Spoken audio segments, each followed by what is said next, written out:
sort of. Some sort of, said Thomas.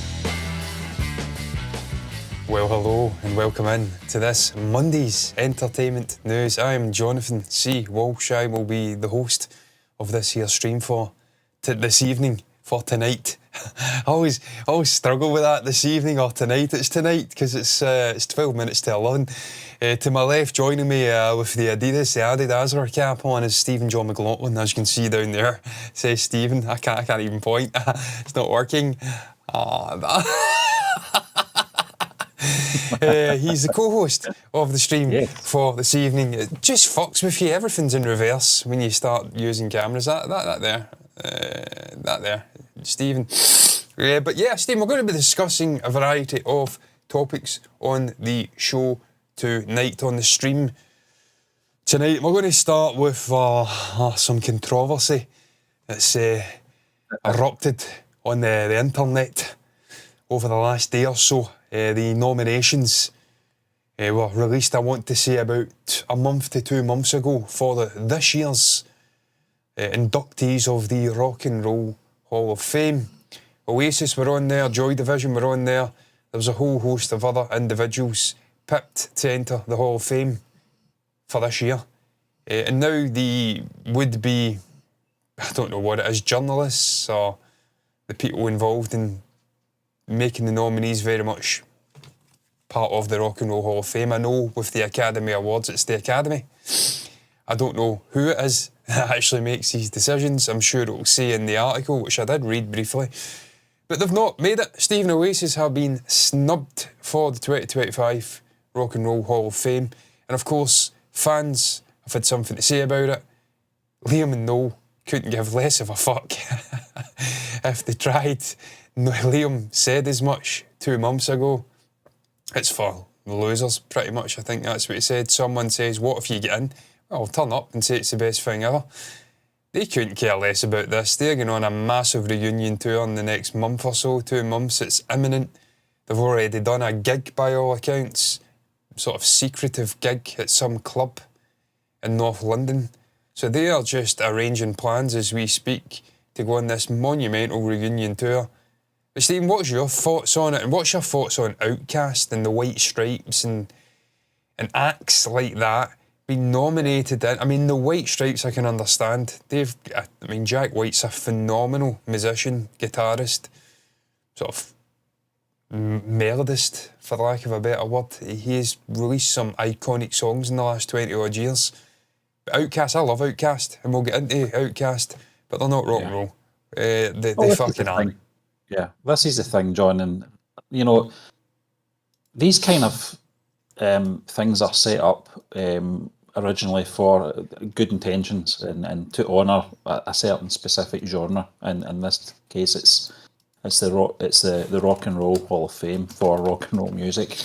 But over the years, rock and roll. I say this to you all the time, John, when we talk about rock and roll and its perception in modern day, and I look at it as probably, in the 1980s and the 1990s, people used to look at jazz. Well, rock and roll has become jazz of today, in my opinion, anyway. And I'm pretty much on the same page as Oasis on this. If they get in, great. If they don't, it doesn't really matter, because there's so many acts out there. It's very subjective as well, who gets in and who doesn't. Outkast, yes, they're not rock and roll, but I don't really think Cyndi Lauper, I think she's part of that list. Joe Cocker. Fine artists, if that's your thing, but they're not rock and roll, John. I always go back to a band that we both know and love, Badfinger. Yeah. Who was out in the late 60s on the Apple label. Have never been inducted into the Rock and Roll Hall of Fame. And it's that's the measure I always go by. When a band like that has been around for the past 50 odd years and had so many memorable songs, and also the history and the tragedy within that band as well. Yeah. It's almost mythical now, and losing two of their band members to suicide as well. It's such a tragic story, you know. But in terms of their musical output, it's up there with some of the best stuff from the early 70s. Well, I mean, But they're Stephen, not recognised. And I don't know exactly the process other than it's 25 years since the first from album. your first commercial sort of record. So I think the White Stripes just make that. I'm pretty sure. I think it was the late 90s they came out. Yeah, And I don't mind Jack White. I think he's a fine musician, John, a fine artist. So I don't have any issues. I don't have any issues with He's very innovative as well, Stephen. I'm not going into this, but in terms of Oasis, I thought it was perhaps maybe a long shot they were going to get in this year. Just based on the fact perception in America of Oasis is not the same as it is here in the UK or anywhere else. And Stephen, I think a lot of it's down to the ceremony as well. They won't want a situation like what happened with the Beatles in 1988, where Paul McCartney, due to band politics and falling outs and lawsuits and whatnot, didn't turn up. And it was George and Ringo who accepted the award. I don't think they would, and by the way, that's a whole other thing, 25 years since the debut album. Fucking 88. That's nearly, what we're talking here, my mathematics are not the best, but I mean, that is fucking 25 years. 25 years. 25 years, exactly. So they get in pretty much bang on. Why is that? Why? I mean, I don't understand why there's a quarter of a century sort of. I mean, like, that's the rule, so I'll not go into that. It is what it is. But I think a lot of that will be factored into this. They know they've got this massive reunion this year. Going to be busy. They're not going over to. I think it's Los Angeles it's in this year. I thought it was in Cleveland or something like that. I searched it up and they said something about Cleveland. Yeah, the Cleveland Theatre. But they're not going to go out to Los Angeles for this ceremony to be inducted in. They don't really give a shit. They know how special they are. They don't... Steve, these type of bands were buffed out of working class backgrounds from the north of England. They were rebels. They were inspired by bands like the Smiths and the Stone Roses and in Spiral Carpets and stuff like that. They were bands who were working class and quite rebellious and didn't give a shit about the establishment, and in actual fact were openly putting two fingers up to the establishment. So Noel Gallagher and Liam Gallagher and Bonehead and the likes are not going to lose one wink of sleep over not being inducted into the Rock and Roll Hall of Fame. It is what it is to them. They've got more important things. But I think that's a large part of it. The people involved in the process will know they are very busy this year, and they more than likely will snub the ceremony, so they don't want that sort of ignominy of inducting them and them not turning up. I think Oasis were nominated last year as well, but this was at a point where I don't think it was announced, because it would have been this time last year, and they didn't make it in for last year's. But they weren't a band at that point. They weren't together. They weren't talking. So you can understand, perhaps, maybe as you said, you don't want to have another, 1/4 of the band turning up to accept an award. I don't know if there's a condition where you've got to play live. I don't really know. I don't honestly know what the gig is with that ceremony. But it's something I've never really paid attention to. I think it's coming to Disney Plus in November. I think that's round about the time they do this. And it's going to be streamed live on Disney Plus. And I may watch it. Yeah, I mean, I'd probably watch it for the White Stripes more than anything. Joe Cocker as well, fine artist, John, great singer. And but it's just something that's never really bothered me who gets in and who doesn't get in, because as I said, there's so many great bands from the past 50, 60 years that are still waiting to get in. Chubby Checker's just get in. He's just get in this year. I mean, the guy's been around since the 1950s. So it's I don't know the process, but I understand they can't, if they want to obviously prolong the event for so many decades, they can't just put everyone in once, and then you're left with the scraps. So, but I mean, there'll be ones in there that I will go, I don't agree with that, and there'll be ones in there that I do agree with. It's like an awards ceremony. You're not always going to get the one that you think's going to win it. and there's going to be something out of left field that's going to be thrown in there as well that you just didn't see coming. In the case of Outcast, and again, John, I know you're a big fan of Outcast. I'm not really fussed either way. A couple of good songs that I didn't mind from them, but they're not rock and roll, No, they're definitely not rock and roll, Stephen. They're very much a hip hop band. I loved, even getting back to the 90s, my first sort of collision, for lack of a better word. You need to remember I'm doped out my mind here on ibuprofen and paracetamol trying to battle a head cold. So if I say the wrong word every now and again, just keep that in mind. Fucking tripping here. First sort of dealing with or hearing them on the radio was Miss Jackson. And I remember the video with all the cats, and it was a really creative video. With Andre 3000's brilliant, man. Him in particular is the one that stands out to me. But it was 2003, Stephen, where I really enjoyed that album they brought out. I can't even remember of it, what it was called. I'd need to search him up. But it was the one with Hey Ya and Roses and things like that on it. Yeah, that's right. Really cool group.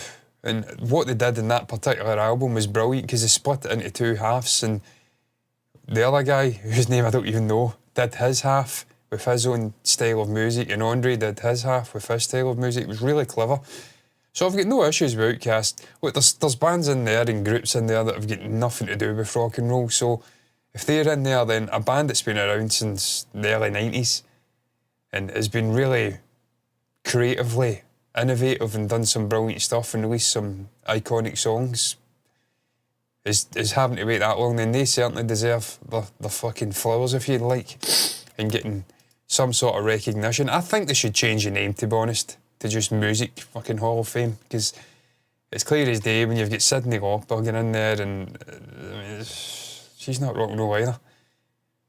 I mean, Chubby Checker's not really rock and roll, is he? You've got a whole host of nominees or inductees this year who don't tick the rock and roll sort of box. And I can't be asking in and checking every single person that's in it, but I mean, I've got no issues with Outcast being voted in. I think they deserve it. As I says, Jack White, in particular, I forget the name of the drummer in the White Stripes. I know it was a woman. I always used to think they were married or something. I don't know. I don't know what the setup was with that. I don't think there was any setup. But Jack White is phenomenal, man. Just his constant striving for new sounds and innovating technical stuff with the guitar and with effects pedals. He's just worked with Fender and released an amp, and it's got to be the greatest fucking amplifier ever concocted up in the history of amplifiers. This thing does everything. His Telecasters I've had, like 3,500, 4,000. I would drop on this guy's Telecaster. It's a thing of absolute fucking beauty. So he certainly, I mean, he deserves to be in there. Like I says, just so many great tunes over the last 20 years have come out. I know he was a bit of a butt of the jokes at the time, probably Oasis absolutely tanning him with him being this sort of like chubby face guy, kind of emo guy. But yeah, I've got no issues. I'm going to quickly bring this up. It's going to be shambolic for a moment because I have been using this to capture things. So there'll be no cameras, no nothing until I bring us up. There we go, we're cooking with gas.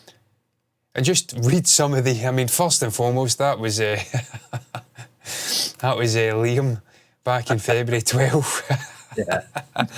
And he's capitalised it just in case you're hard of sight and you're not quite picking up what he's saying in regards to the Rock and Roll Hall of Fame. These guys will have their finger on the pulse. They'll see this. They'll see the sort of the antagonistic views of Liam, and I don't think they want that kind of guy turning up at their ceremony.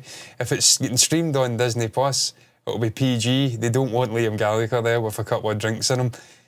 Want to box everything within a 2 metre square radius. But yeah, some of the fans have obviously been out commenting, Stephen, and no to Outcast. Oasis before Outcast for sure. Well, Outcast are in, so yes to Outcast.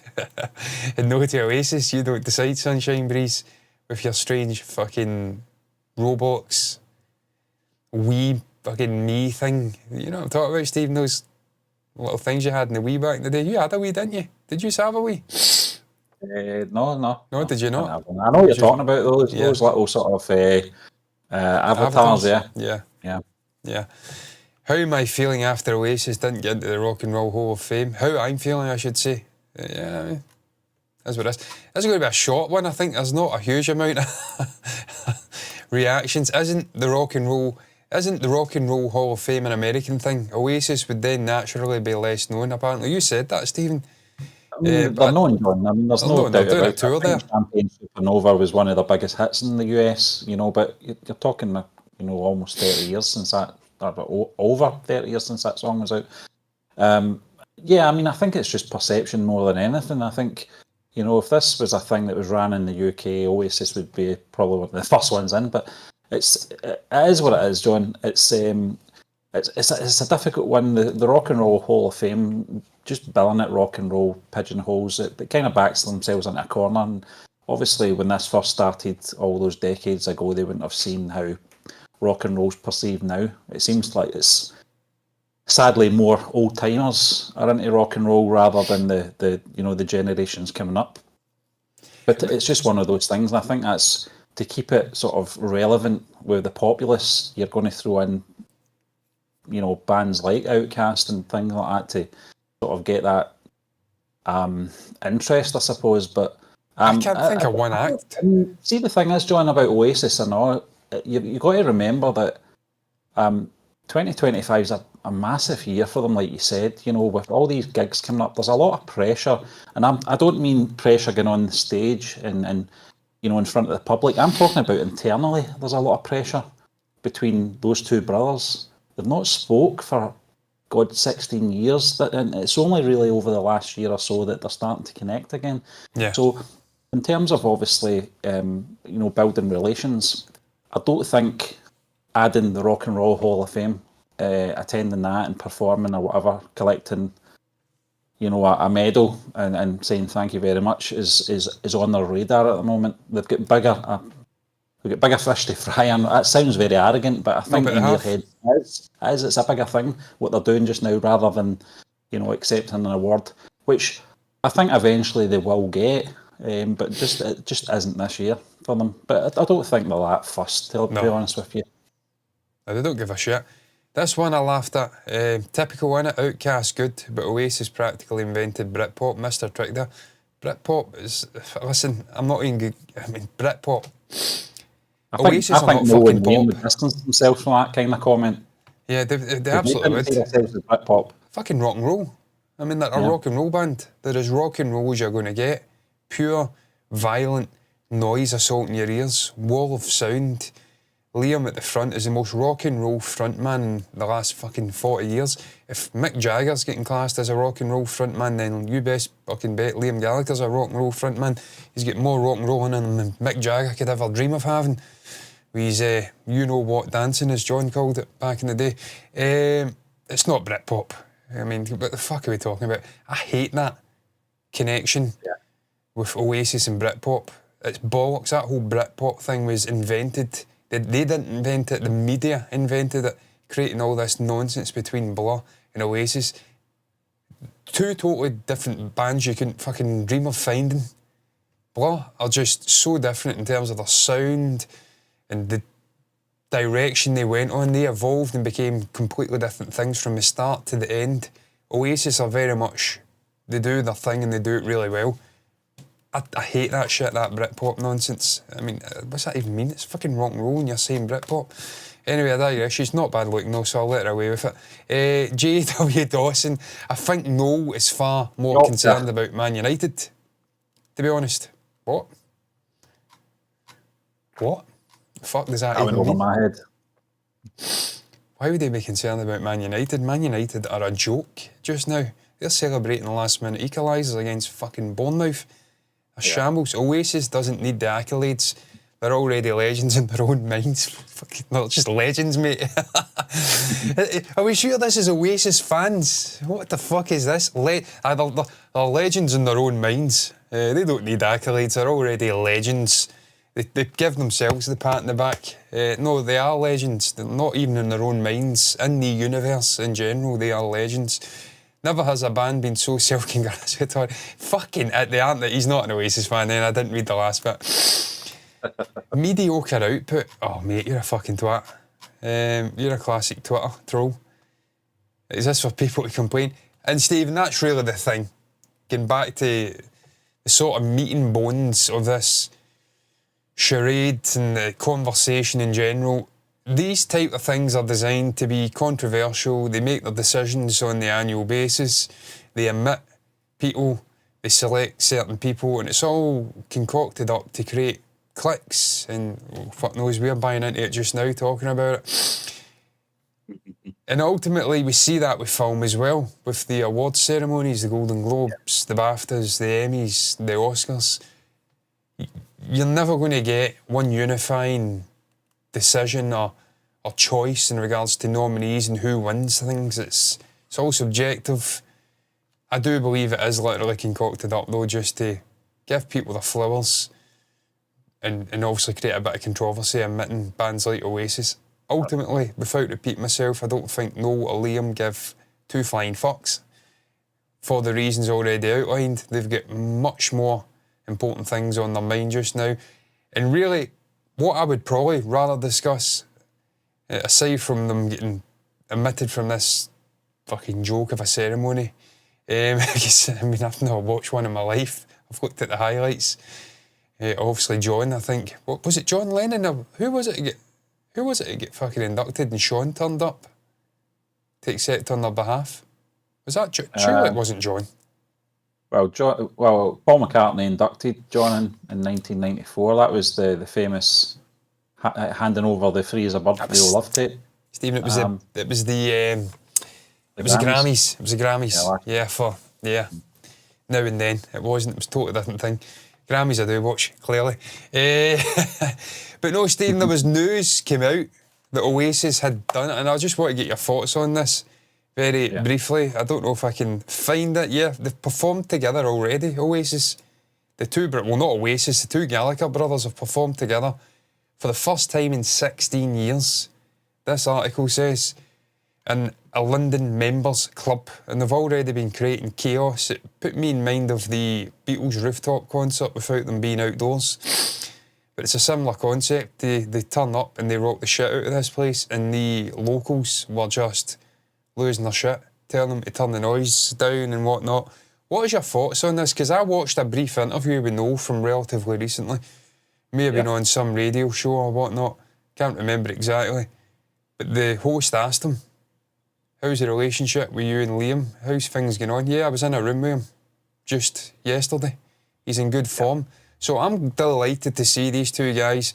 It's not just, I mean, obviously it is financially motivated, this reunion. Noel's just had a very expensive divorce and he wants to make some money back. There's real financial benefits out of this, but I'm glad to see that these two guys are getting back together properly. They're mingling in close proximity. They're now performing and they seem to be getting on again.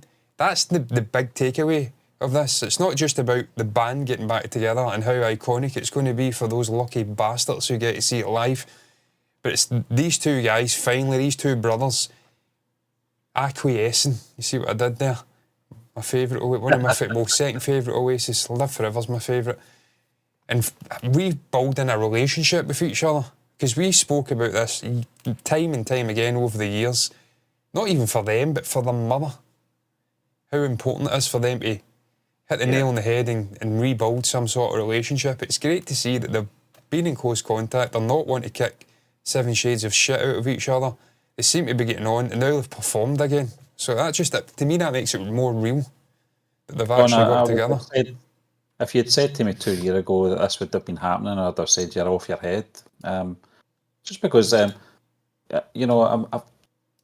make it clear, I'm not the biggest Oasis fan in the world or anything like that. I really like a lot of their songs and stuff like that. And but time and time again, I'll catch interviews with either of the brothers, and for the past 15, 16 years, they've just been at each other's throats. And now they're doing this, and it's really, if you're an Oasis fan, it's a great time to be alive. I do laugh at when they sort of headline this, Liam and Noel Gallagher of the band Oasis. They are Oasis, let's be honest. It'd be different if it was a solid core group, like the members were the same, but there's been so many drummers, there's been so many bass players and guitarists all came through this band over the past 20 odd years, and they're at the core of all the versions of the band, because they are Oasis. But I think it was to do with was it a promotional video? They were filming a promotional video, weren't they, for the upcoming gigs? Yeah. And I mean, it's good to see, John. I think Noel's been very clear in terms of when, before obviously they announced they were getting back to do this. He did say, forget all the hippy dippy family stuff. Leave that. If you've got an idea, you've got a plan, talk to me and we'll do it. So I think he's seen it from a business sense more than anything, more than just a personal thing. Great, obviously they're connecting again and they're getting on. But Noel's not really spoke about it too much. Liam, on the other hand, has, because he's more vocal on social media than Noel is. But when you're seeing quotes and comments like that coming from Noel, then you know there's something in it. So it's good to see. It's something I didn't think we would see 2 years ago. Yeah. Or even a year ago. Yeah, I'm looking forward to the promo footage, I tell you that. As close as I'll get to the tour, because they've made it clear that they're not going to televise it, the bastards. And I really wish they would rethink that, because they'll make an absolute bomb, even the final night, or the opening night. I'd rather the final night, because I had the mispleasure, the misfortune, I don't even think that's a word, mispleasure. I had the misfortune of seeing the opening chord of the Rolling Stones' most recent tour. And Keith, I keep saying it, Keith, I don't want to slag Keith off because he's a legend. He's a very old man, but he managed to fuck up Start Me Up. The iconic. He made an arse of it in the opening night. I'm like, Keith, son, it's this most simplest fucking thing. You bar the bastard on 5th fret, you just put your 2 fingers down. How can you make an arse of that? Point being, it takes some time to build up that chemistry on the stage again, to get back into the sort of rhythm of performing live. These guys have been performing. You're right in that sense, because any time I've went to gigs, I never pick the first night. No. Because of that. Because you know that it might get rusty, it might, especially if they're starting off in your country. You're better maybe the second or third night if that's available, that is. Yeah. And I found that with I went to see REM, and I think it was the second night we went, and it was magic. It was just fantastic. But I mean, it was the same Oasis when they did Loch Lomond. There was a lot of issues. I think '96. There was a lot of things happening, malfunctions with electronics, crowd control and stuff like that. Sometimes you're better waiting for maybe the second or third night. And I think if they're going to perhaps maybe cash in this and film one of the performances, then leave it till the gelled, and they're in full motion, rather than doing it for the first night, because that's just asking for trouble. Although the sort of contrarian opinion to that is that they are much younger than the Rolling Stones. And to be fair, Mick was still bouncing about like a 40-year-old, 30-year-old guy. Guy's a freak of nature. Fucking energy it's almost like, I don't know, man. It's like voodoo shit. I'm convinced he's got some sort of fucking doll in the background. He's taking the energy from a much younger person and sort of he's getting involved in the pineal gland or something. Is he not getting married again or something? I can't remember. I don't know. He's fit, to be fair, I'll give him that. But Oasis are much younger. I mean, we're talking 30 years younger here. So they have not got that sort of arthritic shit going on in the fingers. I'm pretty sure Noel is more than capable of getting the fucking chords and the lead parts correct in these songs. And I know Liam will come in and give it 200%. I know that's not possible, but... So, look, I mean, I'm sure they'll be absolutely up for it and belting it out in the first night. But man, look, going to move on anyway. Needless to say, they've missed out in the Hall of Fame. I don't think Noel or Liam give a shit. Maybe Bonehead gives a shit, but I doubt it. Maybe someone, I don't know, what was the name of the fucking original drummer? We were just speaking about him not long ago. Carol, yeah. Yeah, maybe he was caring. It's guys like that want to go along and get the free dinner, get a little bit of boozing on the go and some recognition after they've fallen out the limelight for 30 years. Your main men, they don't give a shit about this. They've got bigger fish to fry and they are going to be frying it very shortly. Going to move on though. That was a terrible analogy. To the second topic on the show tonight. Talking about people in their 50s, in his 60s. Bradley Pitt, as I was calling him earlier on, set to star in the upcoming A24 adaptation of The Riders, which I believe is a novel about a man travelling the world. His wife goes a-missing, he ends up in Ireland, and he hunts all over the place. Yeah. Well, to try and find I them. was reading about this story, and I was very intrigued about the book as well. I think it's I think it came out in the mid-90s, the book, and just reading into it, and you said it yourself, this sounds like something that perhaps maybe the likes of a Harrison Ford would have done maybe 30 years ago, and you said that Brad Pitt is at that stage now, and I think he is, but it's one of those ones that's, and I read about the book, it's a very slow burn, it's a very character building book, where you spend a lot of time with the characters before anything happens, and I would imagine it's been pretty much the same. 8-24 films I like that. They're all about the character and character study and spending a lot of time listening to these characters on the screen, and I think this is not going to be much different. I don't think it's going to be like Breakdown or anything from a Kurt Russell film. I don't think it's going to be that sort of genre. I think it is going to be drama driven. I think it is going to be very character based, and Brad Pitt's the right man for it. He's this guy. I was just reading the article. I didn't even know about this, that he's working on, and there's so many production companies involved in this. I think Ridley Scott's company's involved, Brad Pitt's production company's involved as well. So there's a lot of people behind this project. So that's a good sign. They've got belief in obviously translating the book into film. But the thing that really sort of stood out for me when I was reading about the article was, and I'm kind of going off kilter a little bit here, John, but I didn't realise Brad Pitt was coming back to play Cliff Booth in a web series for Netflix. We've seen that before, though, haven't we? Not to that extent, but we've seen Quentin obviously fucking carving up the Hateful Eight and putting out a sort of mini-series version on Netflix. Yeah. So he's had collaborations with Netflix in some form over the years. So obviously he's not going to be hands-on with that. He's not directing, John. I think he's just producing. Yeah. I think it's, I can't remember. I read the article not that long ago. It's a good act. The director they've got on board to do it. I was reading it as well. It's no, it's not Joseph Krasinski. He's doing the what? No, it's David Fincher. I mean, David fucking Fincher. He's doing the F1 film. Is that not the? Is he not working on the Cliff Booth one? Not the F1 director, no. So who's doing the Cliff Booth one? I'll find that out right now. Trying to find out. F1, was that F1 not Krasinski or Kaczynski? It was Kaczynski, yeah. Yeah, I'm looking forward to that F1 movie, man. I've spoke about that many times. That they seem to have nailed the speed. It's Fincher. Yeah, Fincher. I mean, Stephen. I mean, that's a fucking director and a half. That is, and he's worked with him before.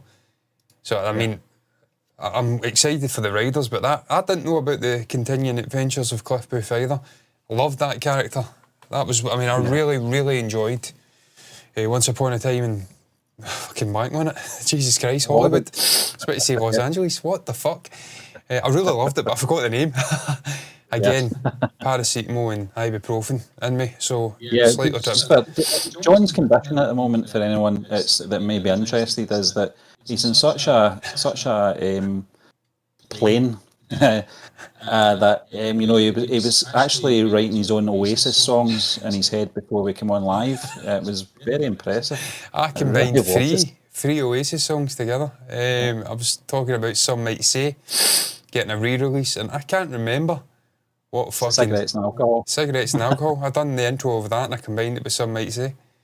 It was like a Sunday equivalent of fucking... I don't know, Oasis equivalent of the Sunday EastEnders omnibus back in the day without Dot Cotton and that fucking laundrette. Just Noel and just fucking Liam making magic happen and combining songs together. That's what I want to see. I want to see what do you call it at the end again? I'm blanking on the name of it. What's it called at the end? It's not an omnibus. The encore, when they come out, just combine 3 songs together. You've got that much of a catalogue You can literally just combine 3 songs together and make magic happen. Just do what fucking the Foo Fighters do. A 15-minute solo. Just egregious fucking solos where Dave's on a fucking throne or something like that. That was because he broke his leg back in the day. But no, Steve, getting back to it, I mean, Once Upon a Time in Hollywood was phenomenal, and obviously a large part of that was Rick Dalton and Leonardo DiCaprio. I've not even spoken about the writers, but we'll get into it. But that revelation in the middle of the article was probably the bigger thing for me. But Cliff Booth was such a brilliant character, man, such a easy-ozy, chilled, but really astute, hard man of a character. I think he's an ex-veteran in the US Marines. I think that's what Tarantino penned for his backstory. And also it culminates in him being out his mind in acid and having a drink, walking the dog. Something I wasn't out my mind in acid walking the dog, but there was many, many times back in the day when my dog was younger that I was absolutely fucking steaming on vodka. Just gone, walking my dog, having conversations with people, couldn't even say Labrador or anything. So I found a real sort of calling with Cliff Booth, the character, watching it. It was like just a zeitgeist movie for me. Something about it came out in August, it was the end of summer, it was just fucking great, it was a great moment. And that character really made the film for me. So it's absolutely brilliant to see that they're continuing that Brad's going to be starring as Cliff Booth again, and it's a mini-series, so you get to really dive into that character. Because he was a sideman to Rick. He was an interesting sideman, but he wasn't what the story was about. It was about this failing actor trying to come to terms with moving into a new era amidst all the chaos going on in Hollywood at that time. But other standout thing, Tarantino, I think this is the future for Quentin. I think moving forward he's adamant he's doing one more film. I think he will keep his toes in the water with the film industry and probably work on great scripts and collaborate with other brilliant directors like David Fincher and whatnot. Maybe different mediums of like theatre work and stuff like that. Yeah, I think over the last 30 years he's done enough to create so many colourful characters that it could do so many spin-offs with these characters. I'm not talking about even main characters, it's like side characters as well.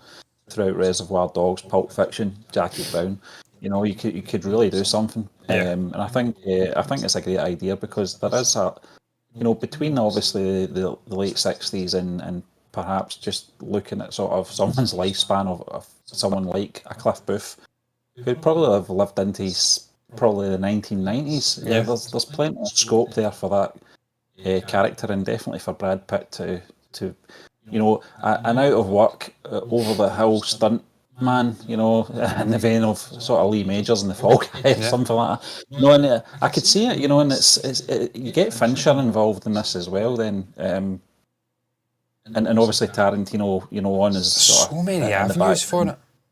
There's so many directions they can go with that miniseries, man. I mean, it can become like a borderline fucking revenge kind of thing where something happens to him and he just hunts people down and beats the shit out of them. There's so much potential with that character. It's such an interesting character. But Stephen, there's a lot of great potential for this Raiders film as well. And again, this just speaks volumes to me about A24 and where they are. They've carved out this niche in Hollywood amongst the more historic, bigger sort of studios like Paramount and fucking Warner Brothers, Disney. MGM are now bought up with Amazon, but you know what I mean? Those historic, what's the other one I'm blanking? Universal. They are moving and converging in this one sort of direction where it's multi-demographic films and they're just losing their edge and there's not a lot of originality. You're having to go into... They're paralysed with fear of losing money. This is the thing. And they're spending more and more money on films and they can't win. I think A24 will continue doing what they're doing. They'll churn out film after film, whether it's a hit or not. I don't think they get hung up on it. I'm trying to think of the other one, not A24. The horror Searchlight? One. What are they called? It's the horror one. Blumhouse, It's a studio, and when we do our trailer reactions, I always look out for A24 and Blumhouse, etc., because those are the ones that interest me the most, and not from a fucking wanky fucking snobby way or anything like that. Like, oh, that's proper film. I don't mean it like that. But it is though, just Steve. very interesting. John, that reaction we did a couple of weeks ago, the one with Michael Senna, is it? Yeah. He jumps into the quicksand. Yeah. I love trailers like that because I don't know what's going to come next. I don't know what's going to happen. That Emma Stone film that we watched with Always Mark butcher it. Ruffalo. Yeah, Mark Ruffalo, and there was a few others, yeah. Pretty Things or something like that. Yeah, I always get it wrong. Yeah, I butcher it as well. Yeah. I mean, Stephen, you look at I'm looking at the amount of films that they've been involved in over the last 15 years or so. Moonlight, Academy Award-winning movie. Lady Bird, nominated for Academy Awards. Everything, Everywhere, All at Once, Academy Award-winning movie. Ex Machina, Academy Award-winning movie. Minari, Academy Award-winning movie. Midsummer, Uncut Gems, The Farewell, The Florida Project, The Lobster, fucking Talk to Me, The Lighthouse. They're just unbelievable as a studio. And it's the kind of content that these other studios are terrified of touching. They will not. Obviously, with Disney, they have got Searchlight, who'll do Jojo Rabbit and other interesting, more indie-style films. But we're really relying on studios like A24 to continue making brilliant, borderline independent-like films with brilliant directors like Yorgos Lanthimos, Robert Eggers. Looking at the actual list here, Greta Gerwig, Ari Aster, Barry Jenkins, Lulu Wang, the Safdie brothers, and now obviously you're talking about who's involved in this. It's going to be Edward Berger, who done Conclave. The Conclave's fucking amazing. It was a great film, man. I don't know if it deserved an Academy Award for, was it Wraith Fiennes who got nominated? I don't know who ended up winning. Was it Wraith? I can't fucking remember. I've forgot the Academy Awards already. But it was a great film. And obviously it's kind of more pertinent now with... That was Adrian Brody, wasn't it? Yeah, Adrian Brody, yeah, for... yeah, I know, the one with the Brutalist. I mean, he deserved that, to be fair. Adrian's fucking great. But that's a whole other... He's turning into Daniel Day-Lewis. He's just fucking pops up every 5 years with a film and picks up his Academy Award and then buggers off. That good, he's annoying, He's only won two, to be fair. I'm being a little bit harsh on Adrian. He's only won fucking two. He won The Pianist and The Brutalist. Daniel Day-Lewis, it was every 2 years. Just going back to the Riders, obviously, I'm just going to read a little bit about it for anyone that doesn't know it. Just reading one of the reviews, but they do obviously put a synopsis in there, and this is what intrigues me about this. Yeah, it does sound good. Brad Pitt in this role. The Riders is about a father and daughter's journey searching for a mother. After travelling throughout Europe for 2 years, Fred Scully and his wife Jennifer end up in Ireland, and on a whim they purchase an old cottage which stands in the shadow of a castle. Scully spends weeks renovating the place while Jennifer goes back to Australia to liquidate their assets. When he arrives at the Shannon airport to pick up her and their 7-year-old daughter Billy, only the girl gets off the plane. There is no explanation as to why Jennifer's vanished. Soon Scully's life falls to pieces as he and Billy look for her throughout Europe. It's that thing that really stands out to me about the character, the Fred Scully character, and how Brad Pitt will handle this sort of descent into madness with this character. Yeah. And his sort of deterioration mentally.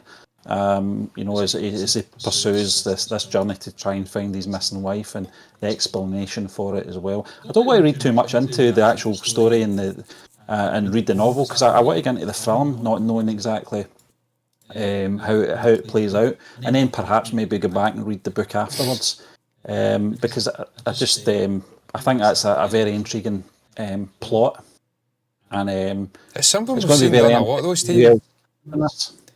It's a sort of subgenre we have seen done a hell of a lot. I mean, I think obviously Shutter Island, the mystery of that man and what happened to his wife, Breakdown, like you mentioned, Flight Plan. There's a whole host of other ones in there I can't think of. Gone Girl, there was another one where he was framed for the murder of his wife, but she was like some fucking psychotic person that disappeared and ended up coming back. There's been we watched one. I mean, I'm looking at a couple of ones here. Searching, I think. Did we not watch that? I'm sure we reacted to that. That was an Indian one. It was really good, the trailer, but it was all through social media, and it was really fucking great the way they put that trailer together. It was all on like a screen. That was fantastic. There Searching. was another one that we watched years and years ago, John, and it was Do you remember the one that it were was getting sucked Julianne into the Moore. sky? The alien Yeah, one? Julianne Moore one. Yeah. Yeah, Julianne Moore. There's something about that genre. I fucking love that genre. It's great when I it's mean, done really well. well- Obviously, The Fugitive, him getting framed, and just this concept of something mysterious happening. There was one with Liam Neeson as well, I'm sure, where his wife or someone assumed his identity, and he had to prove that he wasn't he was the person. It's just when you've got that sort of concept where you're dabbling think with it was reality when- and madness. What is the truth? And Yeah. you put Brad Pitt in the centre of that story. It's a, prefer those a match stories, made in though. heaven. I prefer those stories when they do that and you don't know whether or not it's all in their mind or Yeah. not. The Fugitive, we knew he was innocent because everyone knows, and my granny knows about that story and other ones. But I'm trying to think of that Julianne Moore one because, yeah, it was basically, yeah, I mean, she had a child, The Forgotten, that's what it Forgotten. was. Yeah. And it was such a great one. And Dominic West was in that as well. I think that was the first thing I ever seen him in. And it was a great film. It really was. You know, and Linus Roach was in there as well. He was one of the demons or whatever the hell they were. I can't remember, but it was a great film, John. But it was that kind of sort of way it was played out that the audience didn't know whether or not the main character played by Julianne Moore, was actually maybe mentally unstable. Yeah. But I think the Dominic West character had a similar thing as well. And it was great the way it played out. I mean, not the greatest film, but I like those type of films where it's a character study, you're going right into the main character's sort of psyche, and you don't know how it's going to play out. So, and Brad Pitt, we've seen him in so many roles over the past 30 years and so, and I can't think of a bad film he's been in.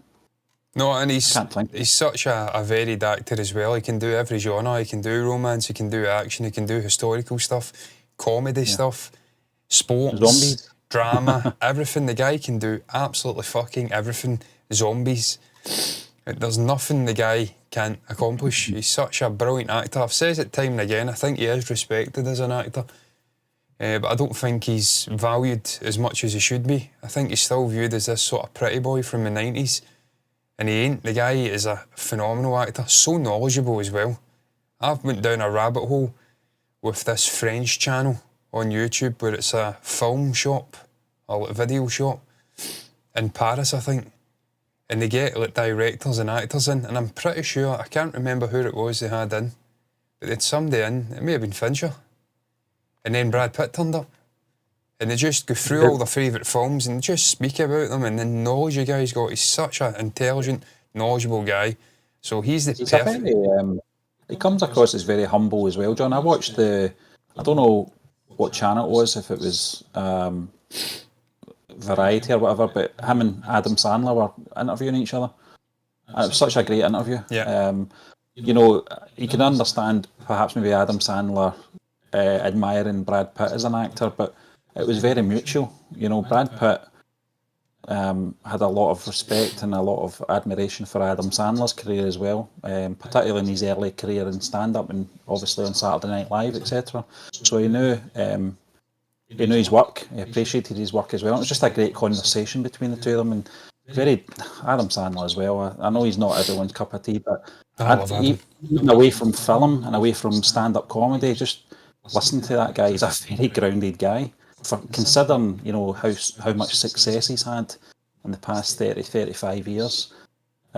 He's never really lost his roots in any way. And he's elevated a lot of people as well. So he's used his platform and his fame and his success to level up people he probably views as being friends and people round about him, and gave them careers and roles in films. And that's always a measure. I always say that's a measure of a person when they have power and they have fame, how they use that. That'll give you an insight into the true character of an individual. And we've seen how it corrupts certain people when they put on sort of personas. And then the mask slips at times. But I think with Adam, and certainly with Brad, I mean, I don't know these guys personally, but they do come across as being thoroughly decent people. So just putting Brad in there, I mean, I like the look of it. It's got all the boxes getting ticked. You've got a brilliant director there, fantastic leading actor, all the sort of people working in the background, various production companies, a brilliant, iconic, modern-day studio in A24.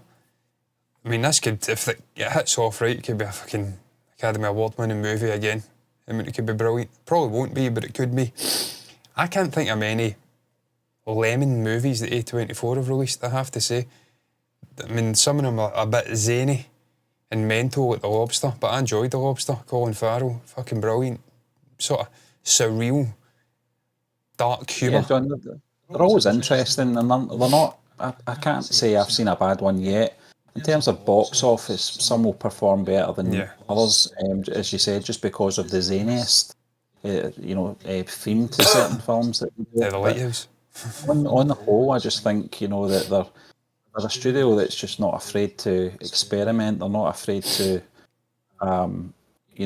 experiment in terms of storylines or and the actors they pull in as well. It's not the same bunch of people that keep doing the same films. A whole host of directors, a whole host of actors want to work for this studio, and the reason for that is because they're willing to take that chance. They're willing to.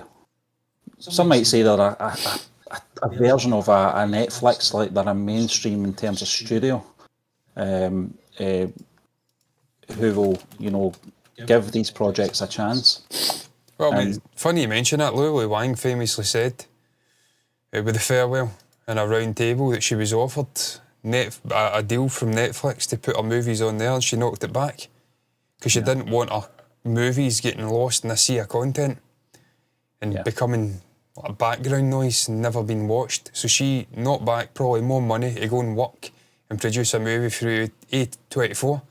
Also, she got a lot of plaudits and critical success from that film. So they probably are more, dare I say it, snobby, but certainly more prestigious side to filmmaking than Netflix. But they do a whole fucking variety of content. I love A24, man. I mind there was talk of them getting sold off a couple of years ago. That would have been a travesty. Thankfully, it didn't happen. Yeah. But I'm looking forward to it, man. It's a great concept. I love those kind of films. All the right people are involved. I hope it builds from strength to strength. Obviously, the side cast is every bit as important as... You can't just cast Brad and think he'll do everything himself. You've got to get brilliant actors in there. You think of The Fugitive, Tommy Lee Jones, Harrison Ford, a couple other figures in there that made that film what it was, but it was mostly those two. Even Arlington Road came into my head, Steve, and sort of mystery thriller. Wife gets killed, he's suspicious of the neighbours, and he goes down a rabbit hole, and you're just balancing that. Is he going insane? Is this actually happening? Yeah. And you think of the actors involved in that. I mean, that's so important, the casting. But again, they tend to get that absolutely spot on. So, looking forward to it, man. Time will tell whether it's a success or not. I think it will be, though. Shall we move on to topic 3? Yeah, let's do it. GTA. Will it release this year? I've pondered the question down in that bar, which looks way too big now. I have to stress. Now that I've changed the setup, just done split. Yeah, I have to zoom right back in again, like the old days where you can see the yellow in the teeth. Get all the Americans going saying, can't understand this guy. Oh, he's got British teeth. This guy don't brush his fucking teeth. I do brush my teeth twice a day, every day. But it ain't fucking cosmetically enhanced with fake whiteness. People's teeth are fucking cream. They're cream. Enamel is cream. It ain't fucking white. It's not Ross and Friends. It's not glow in the dark. That is false as fuck. Let me tell you. False. I digress. GTA 6, Stephen, it's all stemming from a source, I believe, who was quoted on social media. And he's come out and says, I have zero knowledge. He's not much of a fucking key source then, is he? If he's got zero knowledge, why are we listening to this guy? But I'll go to the actual Twitter exchange. Basically, insider Tom Henderson predicts Rockstar Games will drop official GTA 6 news in the next 2 weeks ahead of Take-Two's next earnings call. He goes on to say, for clarity, I said that we could see confirmation of the release date, be that via a new trailer, financial earnings forecasts or whatever. I have zero knowledge if they will. It was nothing more than speculation. Also, source the damn content so people don't take what you're saying at face value. Stephen, I've got to be honest with you. This is, and I totally understand why he's saying this. This is probably the last opportunity for Rockstar, Take-Two to release anything of promising nature for this fucking game being released this year. If it doesn't come via this earnings call, if we don't get a trailer within the next couple of weeks, this game ain't releasing this year. And then you're like, when the fuck is it going to release? Because you need to cast your mind back to the first trailer. The first trailer wasn't officially released. Someone got access to the content and hacked it and released it into the wild, and then they forced them to put it out officially, or they would still be sitting on that fucking trailer. So I don't know what's going on. I don't know why they're taking so long to announce this. I don't know if it's they want to get it absolutely spot on, because we're in an era of video games and companies releasing video games that are unfinished. And I'm talking AAA companies releasing massive games that cost an absolute bomb, 60, 70, 80 pounds, and they're getting released unfinished. They're a shambles, they're full of bugs, technical issues, certainly on the PC, and it takes patch after patch after patch to bring it up to an acceptable standard. I can't see Rockstar or even Take-Two accepting that. They'll want this game to go out into the wild perfect. 13 GTA 5 did that very thing. They weren't prepared for the online community, and it's very interesting. And I think you're absolutely right. If they're not going to do anything, at this moment, when all this information is released in 2 weeks, and it's not coming out this year. I'll go on record to say that. If they're not putting a trailer out in the next 2 weeks, 3 weeks, I don't see this game coming out this year. I think it'll be early next year. But we said that, John. We've covered this topic time and time again, because we're always keeping our eye out for any news on probably one of the most anticipated games ever, I would say. But Rockstar, I don't know what they're at in terms of getting things right before they announce anything. It just reeks to me that they love the smell of their own farts, and that they want to just all be in a room together, all these people that work for them, and congratulate each other once they do finally release it. Just get the fucking trailer out. It must be near enough ready. I mean, you had that teaser trailer almost about 18 months ago now, or whatever it was, and it looked fantastic. You can't say to me between then and now there hasn't been more development in terms of the graphics and the storyboards and the animation and stuff like that they couldn't put out an official trailer. What is it they're waiting for? They don't even have to put out a fucking trailer to promote this film, this game. They don't have to put anything out.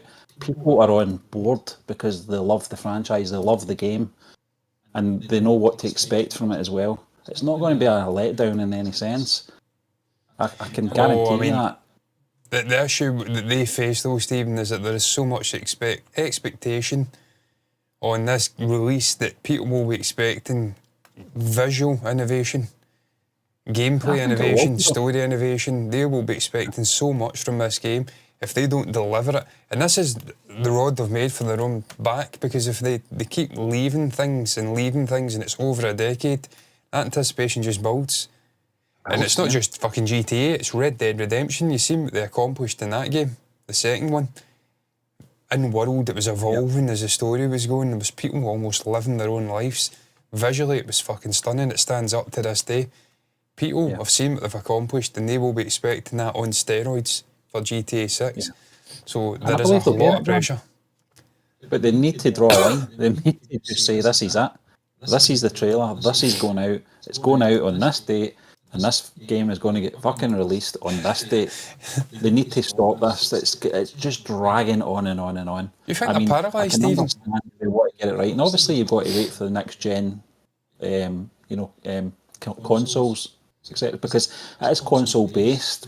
We covered obviously there's going to be a delay in the PC version, like there always is. So they're always focusing on the console, and we're at the stage where the next gen consoles are out there, and they'll be able to handle obviously the expectations. So there's no reason other than, I don't know, they're not ready, because that trailer shouldn't have went out when it did.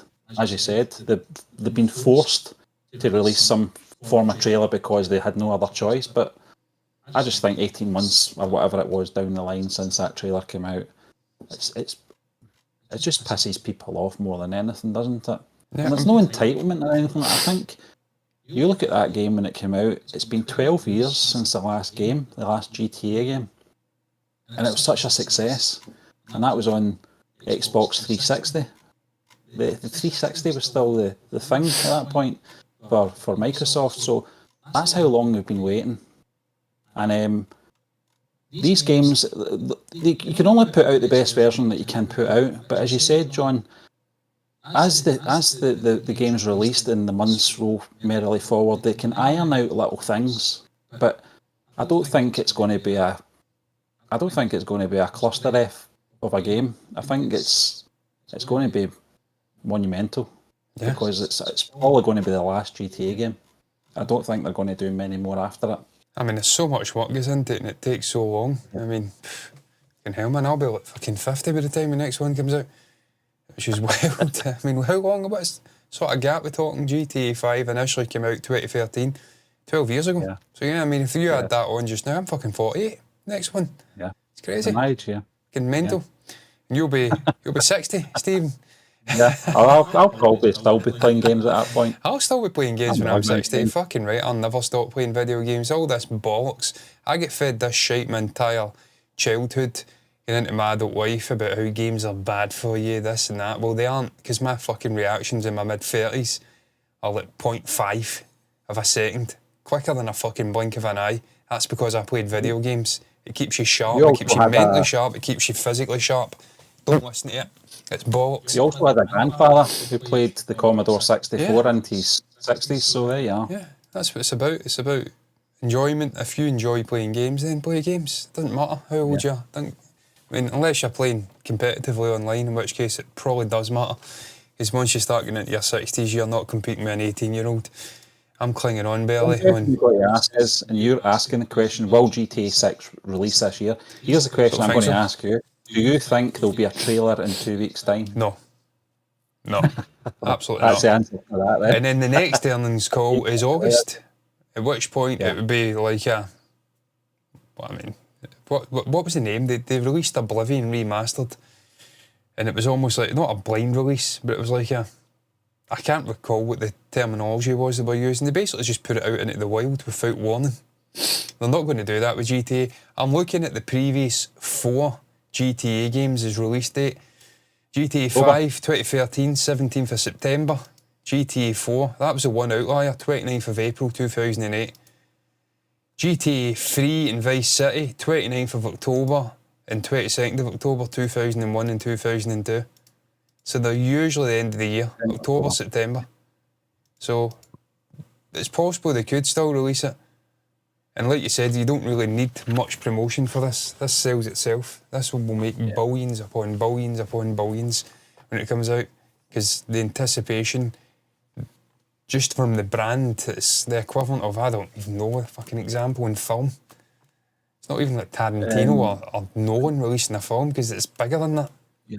I think, John, in terms of something we were talking about not long ago, Revenge of the Sith, the trailer for that when it came out, was massive. Let's be honest. You think back to 2005 when that trailer came out for Revenge of the Sith, because that was the connective film between the prequels and the original trilogy, and the anticipation for that.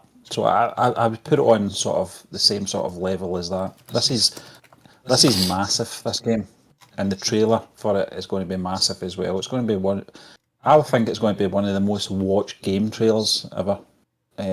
In the history of YouTube. When that hits YouTube, it's going to just blow up the internet.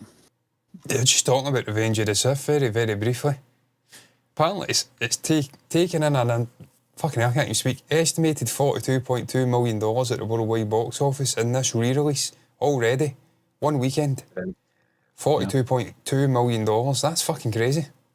I mean, it's number. I don't know where it is in the box office. But it's just great, Stephen. I was watching Star Wars Theory. I know he gets a lot of shit, but I think he's just a passionate fan of Star Wars, and George's Star Wars in particular. I personally quite like his content. If you don't like something, you should be free to say you don't like it without people attacking you. But he rightly says, look, people of my generation, and I'm, I think, a year older than them, who were brought up around the prequels. I'm not saying I'm the biggest fan of the prequels, but I don't think they're anywhere near as bad as the sequel trilogy. They're now coming to a certain age, and you're seeing the appreciation and the outpouring of love to the actors like Hayden Christensen, and obviously Samuel Jackson appeared at the, I can't remember the name of the theatre in LA, it's a historic theatre. They turned up at one of the screenings and done like an impromptu speech at the start.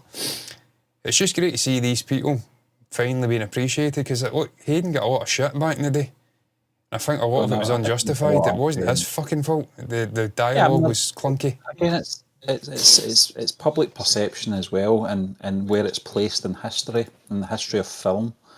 And I was watching Mark Kermode and I'm blanking on it. What was his name? Mayo. Yeah.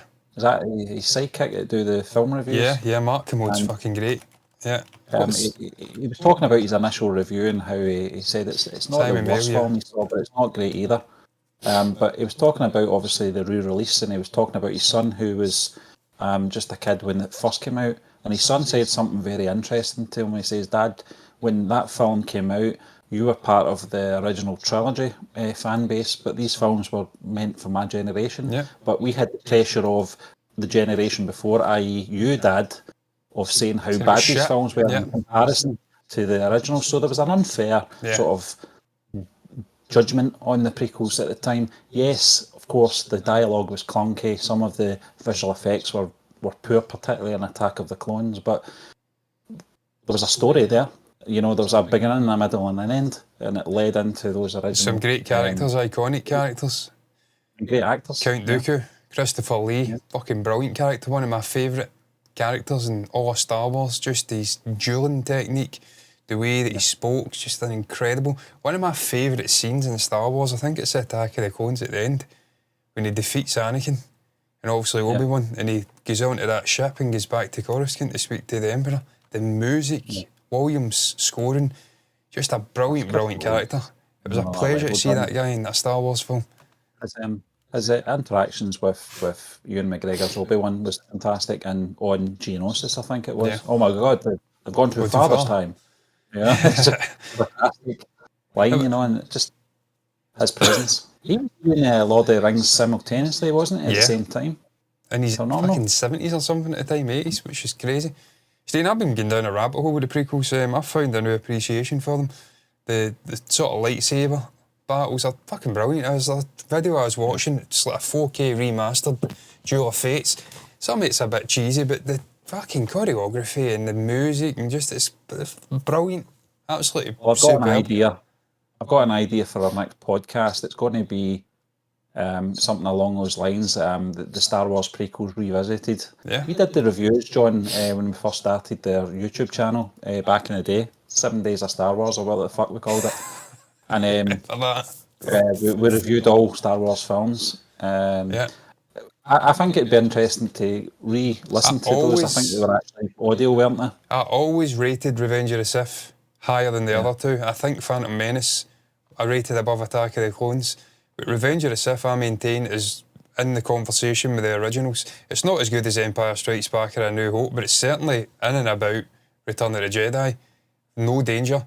There's people of that original trilogy era that like to forget some of the absolute fucking cheddar cheese that emitted out of that Return of the Jedi film. There was some fucking...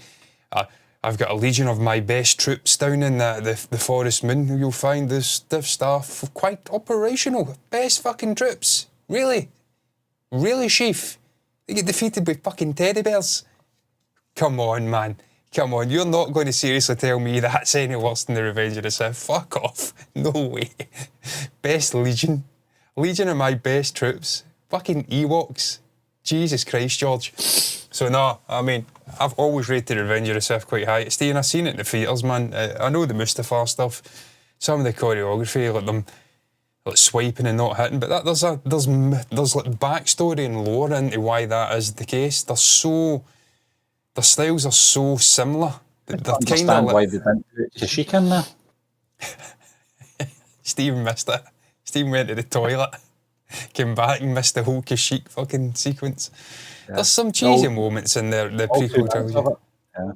But in the main, I think their legacies will be far, far better than the sequel trilogy and what Disney's produced, which is ironic because Max von Sydow famously said this will begin to make things right, really. Well, it didn't, to quote George Martin. was that the 8-track machine he was talking about? Well, it didn't. Oh, I love George. I love these humour. I love these cutting ways. He was a great, great man. He'll be sadly missed. But thankfully, his son, who I never used to have much time for, I thought he was a bit of a pompous prick who thought he was his dad. I've came around to him, and thankfully he's there carrying on the legacy of his father. But that's a whole other conversation. We'll not get into. But Giles is great, man. I take it back, Giles. Might one day, that might be another podcast. Yeah, I take that back, Giles, mate. You're fine. Absolutely sound, mate. You're carrying the can. Thankfully. What's your thoughts, though? We're done here, I presume. What's your thoughts on the 3 topics? We've been host of topics we've discussed in between. I mean, it's not just been 3. There's been a wide variety of topics. Fucking Cliff Booth, Brad Pitt, GTA, Star Wars, Revenge of the Sith, prequel trilogies, Outcast, Oasis, Rock and Roll Hall of Fame, everything in between. Anything you want to share about anything, comment down below in the comments section. That's the place to put your thoughts. Like the video if you've enjoyed it, subscribe to the channel, hit the bell icon to get notifications straight to your eyes on YouTube. Same thing over on Twitch, follow button, notifications button over there to see us live over there. And all that's left to be said is, until next time, thank you for watching us, and bye-bye.